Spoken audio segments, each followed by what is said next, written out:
আসসালামু আলাইকুম, সবাই কেমন আছেন? আশা করি সবাই ভালো আছেন। আজকে আপনাদের সাথে শেয়ার করব বাচ্চাদের মজাদার বিকেলের নাস্তা। তো ভিডিওটির সাথেই থাকুন।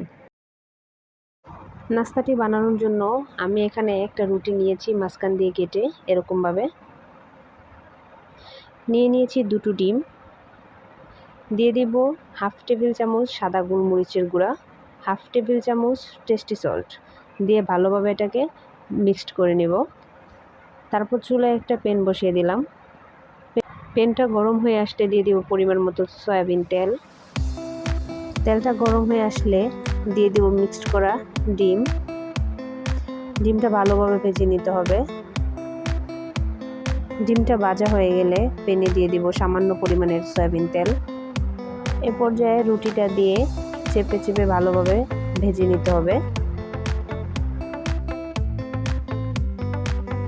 এক পাশ হয়ে গেলে অপর পাশও একইভাবে ভেজে নিতে হবে। ভাজা হয়ে গেলে নামিয়ে নিব এবং বাকি রুটিটুকু আমি সেমভাবে ভেজে নিব।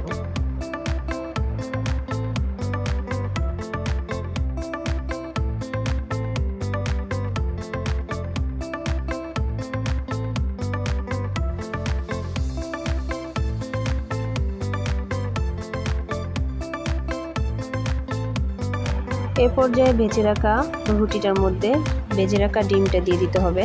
ভেজে রাখা ডিমের মধ্যে দিয়ে দিবেন টমেটোর সস পরিমাণ মতো, খেতে তাহলে ভালো লাগবে। টমেটো সস দেওয়া হয়ে গেলে এ পর্যায়ে বাকি রুটিটুকু দিয়ে দিবেন। তারপর এটাকে কেটে উপরে আবারও সস দিয়ে দিবেন, তাহলে বাচ্চারা দেখে খেতে বেশি পছন্দ করবে। তৈরি হয়ে গেল বাচ্চাদের বিকেলের নাস্তা।